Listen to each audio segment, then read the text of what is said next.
အားလုံးပဲမင်္ဂလာပါဗျာ Story မြန်မာ Channel ကနေကြိုဆိုလိုက်ပါတယ်ဗျာမင်္ဂလာအပေါင်းနဲ့ပြုဆိုကြပါစေ Like and Subscribe နေဖို့လည်းမမေ့နဲ့အောင်နော်ခလေးတို့ရေ ဟိုးရှိတော့ငါပေါ့ကွယ်စိမ့်စုပ်တရားလှပ်ပါတဲ့တောအုပ်ကြီးထဲမှာတလိမ့်ဆန်ပေါင်းစုံကြက်စားနေကြတာပေါ့ကွယ်အဲ့ဒီကြက်စားနေတဲ့ထဲမှာဖိုးထူးဆိုတဲ့ယုံတငယ်လေးတစ်ကောင်လေးပါတာပေါ့ကွယ်ဖိုးထူးဟာ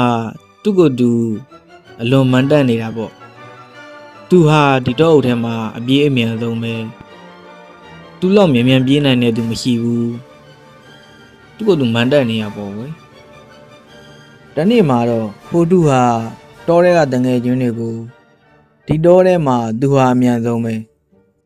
ဒီတော့တဲ့ငါတော့ပဲကောင်ပြီးမြန်လဲကွာအပြီးမြန်တဲ့ကောင်ထွက်ခဲ့ကွာဟာဟာဟာဟာငါကအပြီးမြန်ဆုံးပဲကွာ သူ့ထက်မြန်အောင်ပြေးနိုင်တဲ့သူဘယ်သူမှမရှိသေးဘူးဆိုပြီးကြွားဝါနေရပေါ့ကွယ်အဲ့ဒီချိန်မှာပဲဖိုးထူးဟာအဖိုးကိုလေကြီးတဲ့တွေ့တာပေါ့ကွယ်အဲ့ဒီချိန်မှာဖိုးထူးဟာအဖိုးကိုလေကြီးကိုသွားတာလေအလွန်နှိမ့်လိုက်တာပဲငါနဲ့ပြေးပြိုင်မယ်ဆိုရင်လမ်းမှာဒီနေ့လောက်အိတ်လို့ရသေးတယ်အများကြီးကြုတ်ကိုနိုင်မှာမဟုတ်ဘူးဆိုပြီးကြွားဝါလိုက်ပါတယ်အဖိုးကိုလေကြီးဟာလည်းကောင်းပြီလေမင်းငါ့ကိုနှင်းရလို့ထင်မင်းနဲ့ငါနဲ့အပြေးပြိုင်ရတာပေါ့စိန်ခေါ်လိုက်ပါတယ်မင်းကိုမင်းအလားအပြေးမြန်နေရထင်ရင်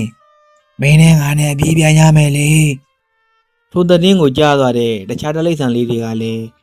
တော်တွေကသူတို့တငယ်ချင်းတွေကိုဒီပြိုင်ပွဲကိုကြည်ဖို့လိုက်ပြီးခေါ်ကြတာပေါ့ကွယ်တငယ်ချင်းတွေအားလုံးစုယုံလာတဲ့အခါမှာတော့ဖိုးထူးနဲ့အဖိုးကိုလည်းကြည်တို့ပြိုင်ပွဲစတင်လိုက်တာပေါ့ကွယ်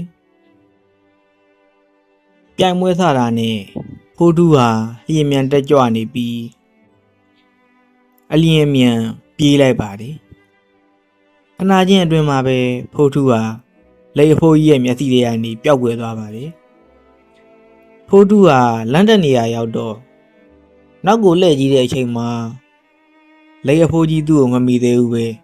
ငါအေးသေးသေးနေလို့ရသေးတယ်ဆိုပြီးလမ်းမှာရှိတဲ့တစ်ပင်တစ်ပင်ကိုမှီပြီးခဏတစ်ပြုတ်အိတ်လိုက်ပါတယ်ဖိုးထူးအိတ်နေတဲ့အချိန်မှာပဲလေအဖိုးကြီးဟာမယမနာပဲသူ့လိုရခီးကိုဆက်ရှောင်နေပါတယ်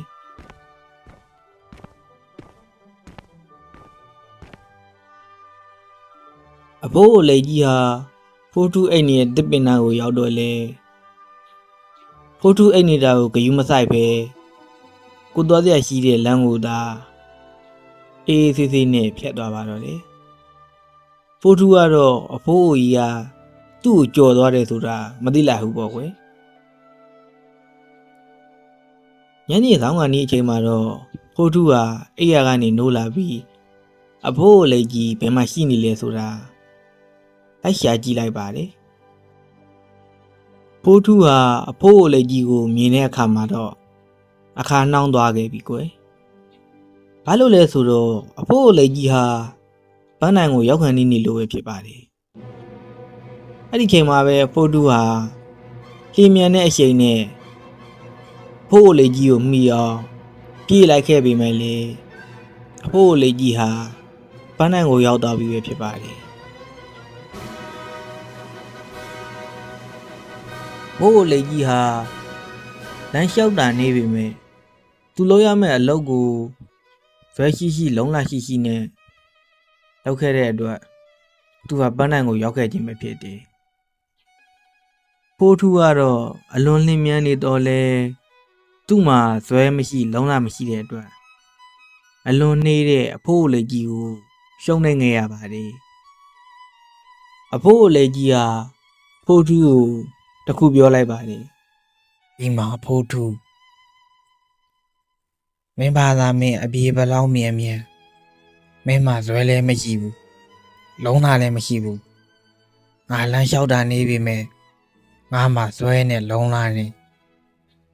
ဒါကြောင့်မို့မင်းငါ့ကိုရှုံးနေရတာဇွဲမရှိရင်မင်းရှုံးနေမှာပဲ